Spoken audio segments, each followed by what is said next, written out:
depuis 1949, lorsque j'ai pris part pour la première fois à une conférence internationale pentecôtiste et que j'ai entendu le rapport qui a été fait sur Frère Branham. Cela m'a directement interpellé et puis sont venues les années 1953 et en particulier l'année 1955 lorsque j'ai assisté aux réunions de Frère Branham à Karlsruhe. Et après les réunions, je n'avais véritablement qu'un seul désir, celui de tenir la main, de tendre la main à cet homme de Dieu et d'échanger quelques paroles avec lui.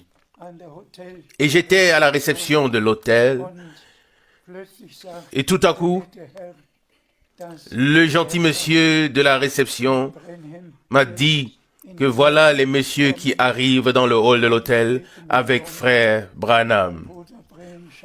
Et je me suis retourné et Frère Branham m'a regardé et m'a dit, « Tu es un prédicateur de l'Évangile. » Et il a montré du doigt à sa gauche, environ 10 mètres au loin, et a dit, « Ta femme est là à la sortie avec les bagages. » Dès la première fois, j'ai véritablement pu vivre, expérimenter par grâce le ministère prophétique qui a été donné à Frère Branham. Et c'est ainsi que pendant les 10 ans, de 1955 à 1965, j'ai été avec lui dans des réunions, j'ai parlé avec lui et j'ai eu communion avec lui. J'ai parlé avec lui par téléphone depuis Krefeld ici. J'ai encore 21 lettres de correspondance sur des questions et sujets bibliques importants. Je suis tout simplement reconnaissant à Dieu de m'avoir fait la grâce de rencontrer personnellement le prophète promis pour notre temps et de vivre ou d'expérimenter personnellement son ministère. Et je peux véritablement dire ce que mes yeux ont vu et ce que mes oreilles ont entendu. Je peux en témoigner à tous dans le monde entier. Et c'est ainsi que le Seigneur l'a conduit. Et aujourd'hui, nous allons parler de l'appel divin, de l'envoi divin et du mandat divin. Vous savez tous que Jean-Baptiste était un prophète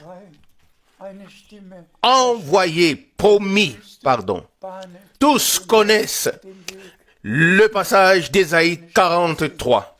Une voix crie dans le désert, « Frayez le chemin au Seigneur, aplanissez une route pour notre Dieu. » Tous connaissent aussi le passage biblique de Malachie chapitre 3, verset 1.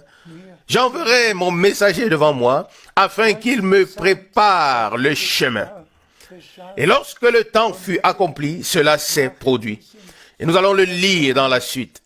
Que Jean a agi conformément à la parole de Dieu, conformément à ce que les prophètes avaient annoncé d'avance il y a des siècles. Et de la même manière, nous ferons également référence au fait que Frère Branham était un prophète promis. Vous pouvez tous le lire. De lui aussi, il est également écrit, de Frère Branham, et il viendra premièrement et rétablira toutes choses.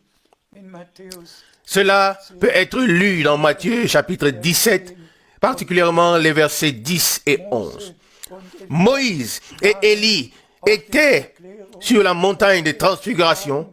C'est ce qui est décrit dans le chapitre de Matthieu 17 avant le verset 10. Ils ont parlé avec notre Rédempteur. Et lorsque la conversation était terminée, il ne restait plus qu'une seule question.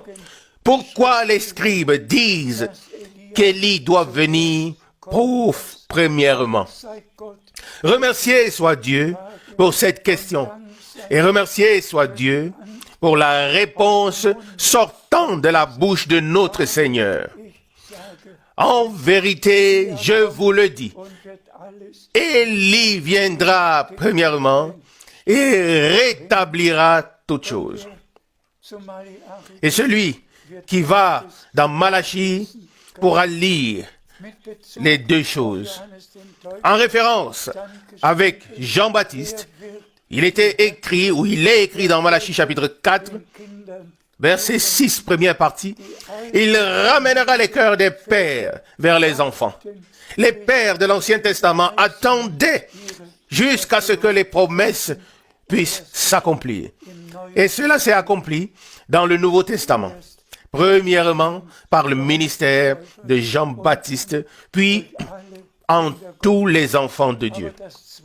Mais la deuxième partie, Malachie 4, verset 6b, la deuxième partie, qui parle de ramener les cœurs des enfants vers leur père, cette partie s'est accomplie et s'accomplit dans notre temps, afin que les cœurs des enfants de Dieu soient véritablement ramenés au commencement. Que ce soit Pierre, Jean, Jacques, que ce soit Paul, ce que nos pères ont enseigné au commencement devait être restauré. Et cela s'est produit par le ministère de Frère Branham. Nous savons tous ce qui s'est passé au cours des 2000 années de l'histoire de l'Église. Nous savons ce qui s'est passé depuis la Réformation et aussi juste avant la Réformation. Cependant, dans notre temps, ce ne sont pas seulement des vérités partielles qui ont été proclamées, mais tout le conseil de Dieu, tous les enseignements ont été proclamés. Tout comme cela était au commencement. Et dans tous les réveils passés, il y avait des hommes de Dieu. Mais il n'y avait aucun prophète parmi eux. Luther n'était pas un prophète. Wesley n'était pas un prophète. John Smith n'était pas un prophète. Menno Simons n'était pas un prophète. Tous ces hommes de Dieu par lesquels les nouvelles directions de foi ont vu le jour étaient des évangélistes. Et ils ont proclamé ce qui était devenu grand pour eux. Mais aucun d'entre eux n'était un prophète. Mais il est véritablement écrit dans la parole que la parole du Seigneur vient au prophète. Le prophète est un porte-parole direct de Dieu. Et avant qu'un prophète puisse dire quelque chose, le Seigneur devait le lui révéler.